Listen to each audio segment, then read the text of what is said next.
አንድ ሰው በህይወት ዘመኑ ከ6 ወይንም ከ7 የቢዝነስ አይዲያዎች በላይ ማሰብ አይችልም ይለናል ጥናቶቹ። ምናልባትም እናንተ አንዱን ወይንም ሁለቱን አግኝታችሁት ሊሆን ይችላል። ነገር ግን እውነታው እዚህ ጋር ነው ያለው። ብዙ ሰዎች ምንም አይነት አክሽን ስቴፕን መውሰድ አይችሉም በዚህ ሰዓት ላይ። ነገር ግን አይዲያቸው ማይጠቀም ወይንም ደግሞ ይህንን አይዲያ ሌላ ሰው ሰርቶበታል ብሎ አይደለም፣ ምንም አይነት አክሽን ስቴፕን ስለማይወስዱ ነው። ገና ከመጀመራቸው በፊት ከፊት ለፊት የሚጠብቃቸውን ነገሮች ያስባሉ። ምናልባት ዌብሳይት ዲቨሎፕ ማድረግ ሊሆን ይችላል፣ ወይንም ደግሞ ለዛ ዌብሳይት ሎጎ መፈለግ ሊሆን ይችላል። ያ እጅግ በጣም አድካሚ ይሆንባቸዋል። በዚህም ምክንያት ምንም አይነት አክሽን ስቴፕን መውሰድ አይችሉም። እናም ይህንን በማስመልከት ዛሬ The Learn Step Up የሚል መጽሐፍ ይዤላችሁ መጥቻለሁ። ይህ መጽሐፍ ምንም እንኳን ዜሮ ኤክስፒሪየንስ ቢኖራችሁ እንዴት መጀመር እንዳለባችሁ የሚያሳይ መጽሐፍ ነው። እጅግ ሄልፕፉል ለእናንተ ይጠቅማችኋል ብዬ ስላሰብኩ ነው ዛሬ ይዤላችሁ የመጣሁት። እናም በዚህ ቪዲዮ ይህንን መጽሐፍ እስቲ ብሬክ ለማድረግ እንሞክራለን። አብራችሁን ቆዩ። በዚህ ቪዲዮ መጨረሻ ላይ እንዴት ያላችሁን ሐሳብ እንዴት ወደ ተግባር መለወጥ እንዳለባችሁ የሚያሳያችሁ መጽሐፍ ነው። ምንም እንኳን ሐሳባችሁ ትንሽ ሊሆን ይችላል። እናም የእናንተን ሐሳብ ወደ ሪል ቢዝነስ መቀየር ነው የዚህ መጽሐፍ ዓላማው። እስቲ አሁን ደግሞ ቀጥለን 90% ስኬታቸውን የጀመሩ ሰዎች የማይሳካበትን ምክንያት እስቲ እንመልከታቸው። ለምን ሰነፎች ስለሆን ወይንም ደግሞ ጥፎ ሐሳቦችን እያመጣን ስለሆነ አይደለም። ብዙዎች ገና ከመጀመራቸው ጥሩ የሆነ አይዲያን አንግበው ይጀምራሉ። ነገር ግን ከዛ በኋላ ነው ስታገር የሚጀምራቸው። ከዛ በኋላ ስታክ ማድረግ ይጀምራል ቢዝነሳቸው ማለት ነው። ብዙ አይነት አይዲያዎችን በአንድ ጊዜ ለመጀመር ይሞክራሉ። ለምሳሌ ብዙ አይነት ነገሮችን በአንድ ጊዜ ለማድረግ መሞከር ምንም አለማድረግ መሞከር ማለት ነው። ከዛም በኋላ ይሄ ነገር እንዲሳካላቸው እጅግ በጣም ብዙ ሰዓታቸውን ይጠብቃሉ። እነዛም ነገሮች ሳይሳኩ ይቀራሉ። በቃ ይሄ ነገር ለኔ የሚሆን ነገር አይደለም ብሎ ያንን ነገር ይተውታል ማለት ነው። ከዛም በኋላ ቢዝነሳቸው በቃ ዊሽ ብቻ ምኞት ብቻ ይሆንባቸዋል ማለት ነው። ነገር ግን አስተውላችሁ ከሆነ ዓለም ላይ እጅግ ፋንሲ የምንላቸው ካምፓኒዎች መጀመሪያ ላይ ሰዎች የማይፈልጓቸው ነበር። ከዛም በኋላ ለነዚህ ሰዎች ፕሮዳክቶችን ቢውልድ ማድረግ ወይንም ደግሞ መጀመር እጅግ በጣም ከባድ ሊሆንባቸው አይችልም። ለነዚህ ሰዎች ከባድ የሚሆንባቸው the right thing የሚባለውን ነገር ቢውልድ ማድረግ ነው። ስለዚህ በዚህ ሰዓት ላይ minimum viable product ከሚባሉት ፕሮዳክቶች መጀመር ይቀላል። ስለዚህ አሁን ከየት መጀመር እንዳለባችሁ እስቲ ደግሞ አብረን እንመልከት። ቢዝነስ የሚጀምሩ ሰዎች ይህንን ነገር ነው በመጀመሪያ ላይ የሚረሱት። ከዛም በኋላ ከ6 ወር በኋላ ልክ እንደ ማትስ ኮድ ነው የሚያስታውሱት ማለት ነው። አስቡት፣ አንድ ሰው ትልቅ ቢዝነስ እሰራለሁ ብሎ ዌብሳይቶችን ገነባ፣ ከዛም በኋላ ሎጎዎችን አዘጋጀ። ነገር ግን በዛ ዌብሳይት ላይ ምንም አይነት ከስተመር አያወራበት።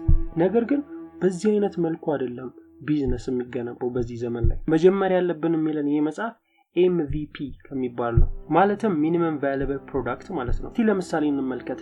ድሮፕ ቦክስን ታውቁታላችሁ መቼ? አሁን ላይ እጅግ በጣም ፖሊሽ ከሚባሉት መካከል ነው። ነገር ግን ሲጀምር እጅግ በጣም ትንሽ ነበር። ልክ ገና ሲጀምሩ ሲንግል ላይን ኮድ አይደለም የጻፉት፣ ወይንም ደግሞ ስለራሳቸው የሚገልጽ ቪዲዮ አይደለም የሰሩት። በመጀመሪያ ላይ የሰሩት ድሮፕ ቦክስ እንዴት እንደሚሰራ ነው ያሳዩት። በቃ እጅግ በጣም ቀላል ቪዲዮ ሰሩ።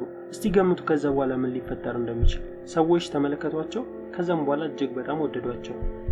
አስቡት እንግዲህ ምንም አይነት ፕሮዳክት ቢውልድ አላደረጉም። ነገር ግን ጀስት ሲስተሙን ብቻ አዘረጉ። እናንተም ያለምንም ፕሮዳክት እንዴት ራሳችሁ መገንባት እንዳለባችሁ የሚያሳየን። እንዴት ካላችሁኝ በኤምቪፒ። ሌላኛው ደግሞ የምንመለከተው በዚህ መጽሐፍ ላይ ዛፑስ፣ መቼም ታውቁታላችሁ፣ ጃይንት የሆነውን የጫማ ስቶር ዛፑን። ይህም ዌብሳይት ያደረገው የጫማዎቹን ፎቶ ያነሳል፣ ከዛም በኋላ ኦንላይን ላይ ፖስት ያደርጋቸዋል። እናም እነዚህን ጫማዎች ሌሎች ሰዎች ይፈልጓቸዋል። ከዛም ከዛ ስቶሪ ይሄዱ ያንን ጫማ ይገዛሉ ማለት ነው። ከልባችሁ ሆናችሁ ራሳችሁን ጠይቁ፣ በዚህ ሰዓት ላይ ምን ማድረግ እንዳለባችሁ። የእናንተ እጅግ በጣም ቀላል የምትሉት ነገር ግን ቶሎ ለውጥ ሊያመጣላችሁ የሚችል አይዲያ የትኛው አይዲያ ነው? በሚቀጥለው ዓመት ወይንም ደግሞ በሚቀጥለው ወር አይደለም፣ በዚሁ ሳምንት ማለት ነው። ይህንን ቢዝነስ ለመጀመር ኮድ መማር አለብኝ ወይንም ደግሞ ዋቴቨር እንደዚህ ማድረግ አለብኝ አይደለም። አሁን ባላችሁበት በዚህ ሳምንት ባላችሁበት ሁኔታ ሊሆን ይችላል ምን ማድረግ እንዳለባችሁ ራሳችሁ መጠየቅ ማለት ነው ለውጥ ማለት።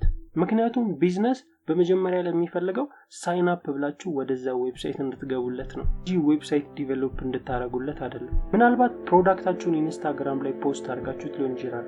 ጉግል ዶክስ ላይ ገብታችሁ ደግሞ ስለዛ ፕሮዳክት የተወሰነ ነገሮችን መጻፍ።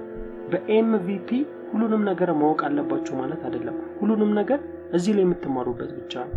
ቢዝነስ አይዲያ ብቻ ሳይሆን አክሽንም ስለሚፈልግ። ከዛም በኋላ ጉግል ሽታችሁ ላይ yes or no እያላችሁ ተሞላላችሁ ማለት ነው። ምናልባት እዛ ኢንስታግራም ላይ whatever የፖስተታችሁት ፕላትፎርም ላይ ሊሳካም ስለሚችል ማለት ነው። ከዛም በኋላ የትኛው ፕሮዳክት ወይንም ደግሞ የትኛው አልጎሪዝም ላይ ፎከስ ማድረግ እንዳለባችሁ ትመርጣላችሁ ማለት ነው። ከዛ በኋላ ቢዝነስ ሰክሰስ የሚያደርገው የሚፈለገውን ፕሮዳክት ከሚፈለገው ሰው ጋር ስታገናኙት ነው። እናንተ ግን ማይፈለገውን ፕሮዳክት ከሚፈለገው ሰው ጋር ካገናኛችሁት የሚስኮንሰፕሽን ይፈጥራል ማለት ነው በእናንተና በእነዛ በከስተመሮቻችሁ መካከል። ከዛም በኋላ አካባቢያችሁ ላይ ያሉት ሰዎች ምን ስለዛ ፕሮዳክት እንደሚሉ ወይንም ደግሞ ዛ ፕላትፎርም ላይ ሊሆን ይችላል ምን እንደሚሉ በደንብ አዳምጡ።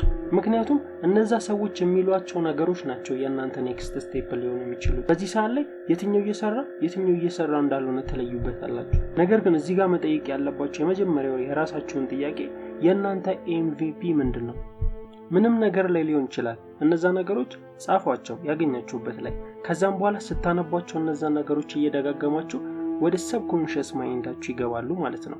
አይምሮአችሁ እነዛን አይዲያዎች ትሩ አይዲያዎች ናቸው ብሎ ይቀበላቸዋል። አንዳንድ ሰዎች አሉ የራሳቸውን ፕሮዳክት ይዙና ከዛም በኋላ ማጂክ እስኪመጣ የሚጠብቁ ሰዎች ወይንም ደግሞ ጥሩ ገበያ እስኪመጣ የሚጠብቁ ሰዎች አሉ። የሚገርማችሁ እነዚህ ሰዎች ጥሩ የሚለውን ቃል ትርጉሙን አያውቁትም። ምክንያቱም ጥሩ የሚመጣው ከመማር ብቻ ነው። ቢዝነስን እየሰራችሁ ብትሳሳቱ ኦኬ በቃ ተሳሳቱ። በተሳሳታችሁ ቁጥር ነው ትክክል የምትሆኑት። ምክንያቱም የማይሞክር ሰው አይሳሳትም። እስቲ ለምሳሌ እንበልና እናንተ የሆነች ትንሽ ነገር ቢውልድ አደረጋችሁ ከዛም በኋላ በትልቁ ሜጀር ማድረጋችሁን አትርሱ የራሳችሁን ፕሮዳክት። ከዛም በኋላ ከዛ ነገር ተማሩበት። ከዛም በኋላ እነዛን ነገሮች እየደጋገማችሁ ማድረጋችሁን ቀጥሉ። ብዙ ሰዎች እነዚህ ነገሮች ያደርጓቸዋል፣ ነገር ግን ሁለቱን ነገሮች ደግሞ ሁሉም ጊዜ ይዘሏቸዋል። ሜጀር እና ለርን የሚባሉትን ማለት ነው። ሰዎች ካለፈው ስህተታቸው አይማሩ። ሰዎች የሰሩትን ፕሮዳክት ሜጀር አያደርጉ። በቃ ዝም ብለው አዳዲስ ፕሮዳክትን መገንባት ብቻ ነው። ልክ እንደ በቃ ሼፍ ማለት ነው።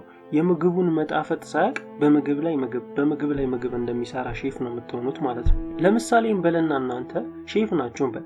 ከዛም በኋላ ኩኪስ እየሰራችሁ ነውና አንዱን ኩኪስ ሰርታችሁ ለጓደኛችሁ አቅምሱት 100 ኩኪስ ከመስራታችሁ በፊት። ከዛም በኋላ ያ ኩኪስ ምን እንደሚያስፈልገው ምን እንዳነሰው ጓደኛችሁን ጠይቁት።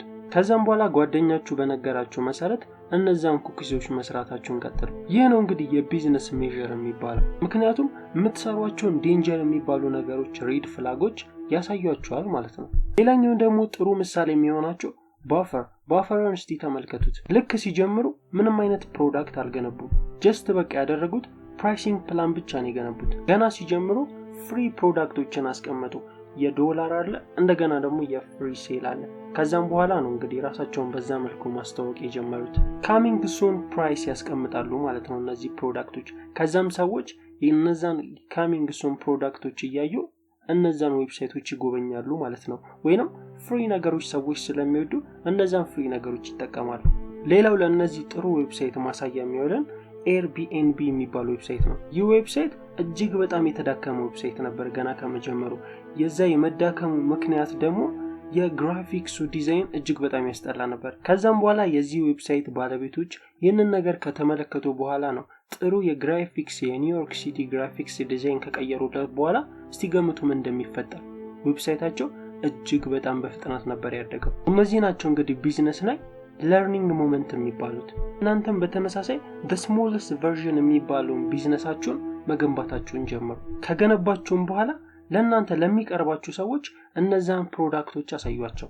ሚሏችሁን ነገሮች ብቻ ደግሞ ማዳመጣችሁን አይደለም፣ እናንተ ዌብሳይት ላይ ገብተው ምን ሊያረጉ ይችላሉ የሚለውን ነገርም በደንብ ማጤናችሁን አትርሱ። ምክንያቱም የእናንተ ቅርብ ሰዎች እናንተ ዌብሳይት ላይ የሚያረጓቸውን ነገሮች ነው እና ሌሎችም ሰዎች የእናንተ ዌብሳይት ላይ ሌሎች ሰዎች ጥለው የሚወጡ ወይንም እናንተ የቅርብ የምትሏቸው ሰዎች ጥለው የሚወጡ የእናንተም የቅርብ ሰዎች እነዛን ዌብሳይቶች ጥለዋቸው ይወጣሉ። አልሰራም ወይንም ደግሞ እንደዚህ ያልሆነም ስላሏችሁ መከፋት የለባችሁ። ከነዛ ነገሮች ለመማር ዝግጁ መሆን ያለባችሁ። ራሳችሁን ሁሉ ጊዜ why and why not የሚሉትን